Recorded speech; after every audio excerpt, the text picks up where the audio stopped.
Welcome back, everyone. I am absolutely thrilled to have you here for this explainer, because today we are doing something really special. We recently added this wonderful, heartwarming story called The Lost Kite of Love to our sources. And we had a choice. We could have just done a standard video overview, a narrated presentation to just bring the scenes to life. But we figured, hey, wouldn't you prefer a steady guide to really break down the story's themes and structure first? So that's exactly what we're doing. We are transforming this simple 6-minute animated short into a clear, visually structured blueprint.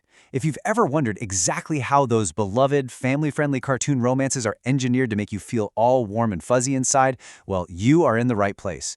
We're going to deconstruct this story beat by beat and look at how the narrative structure and the visual cues work together in absolute perfect harmony. Okay, let's dive into this. We're going to break our analysis down into 5 distinct stages today. The animation blueprint, the perfect meet-cute, building the bond, conflict and confession, and finally, a wholesome conclusion. Before we get into the fine details, let's just take a macro view. The chronological progression of the story is literally a masterclass in pacing. We have exactly 6 minutes, and every single minute is assigned a highly specific narrative duty. Minute 1 is the inciting incident. Minute 2 establishes the baseline. Minute 3 accelerates time with a montage. Minute 4 brings the tension. Minute 5 delivers the climax, and Minute 6 gives us the resolution. It is just a perfectly symmetrical, tightly wound narrative engine. Let's start with Section 1, the animation blueprint, visualizing the story.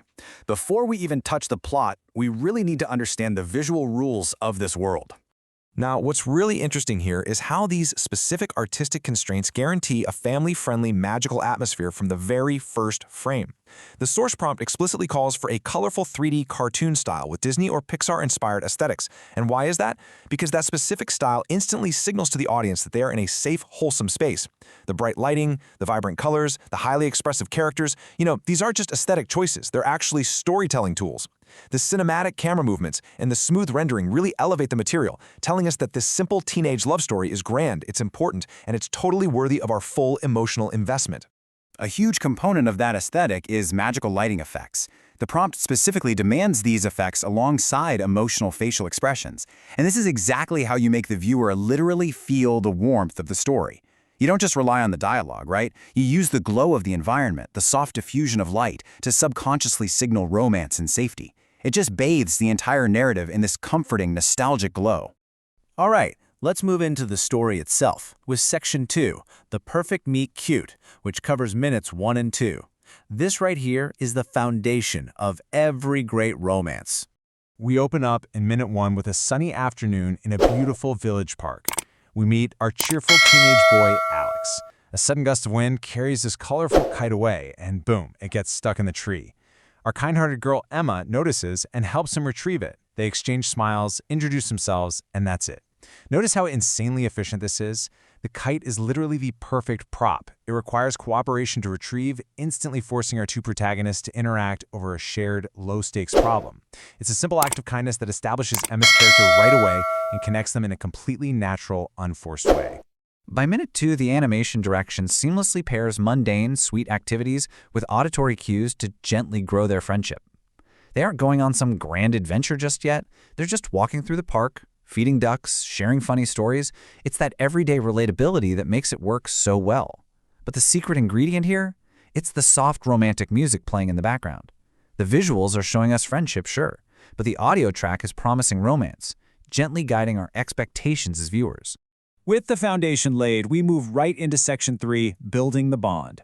This covers minutes 3 and 4, where the rising action kicks in, the bond deepens, and the narrative stakes begin to shift pretty dramatically.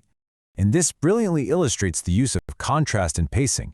In Minute 3, we have a classic sunny and joyful montage. Bicycles, ice cream, drawing, laughing. This just accelerates time, showing weeks of bonding in a quick 60 seconds. But hey, a story needs conflict, right? So in Minute 4, the weather literally turns. A heavy rainstorm arrives and Emma gets caught in it.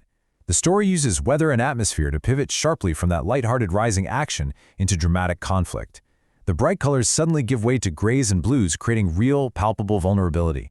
But because this is a wholesome, Pixar-style narrative we're talking about, the conflict is immediately met with a solution rooted in care. Alex rushes over with an umbrella to walk her home safely. The rainstorm wasn't put there to put the characters in actual terrifying peril. No, It was designed specifically to give Alex an opportunity to show up for Emma. It's in this rainy, vulnerable moment that the emotional shift actually happens. Emma realizes how much he cares. The external weather literally forced an internal realization. Which naturally propels us right into Section 4, Conflict and Confession at minute 5.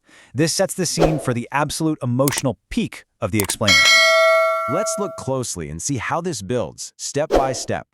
Step 1 brings back those vibrant colors and magical lighting effects we talked about earlier. A village festival provides this visually stunning backdrop. Step 2 creates anticipation because Alex is preparing a surprise. And Step 3 delivers the emotional payload. He gives her a small, handmade, heart-shaped charm and confesses his feelings. Now, the charm being handmade is absolutely crucial here. It signifies thought, effort, and genuine affection rather than just something he bought at a store. And the glowing lights of the festival? They just perfectly frame this deeply vulnerable confession. Which brings us to our final stage, Section 5, a wholesome conclusion in minute 6. This is where the emotional arcs and visual splendor all come together for the grand finale. Emma happily accepts the gift. They hold hands, they smile, and then, boom, the ultimate cinematic exclamation point, fireworks light up the night sky. The camera slowly pulls back to reveal the beautiful festival in its entirety. This is your classic, high-quality cartoon happy ending. The fireworks provide a visual externalization of their internal joy, and that camera pulling back gives us a tremendous sense of closure, leaving the characters in their perfect, magical little world. So the crucial point here is this final heartwarming message that the prompt leaves us with. True love begins with friendship and kindness.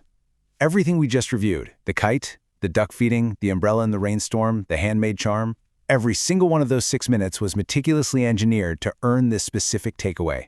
The story didn't just preach this quote to us, it proved it to us through visual evidence and structural pacing over the entire narrative. Which leaves us with a pretty big question to ponder.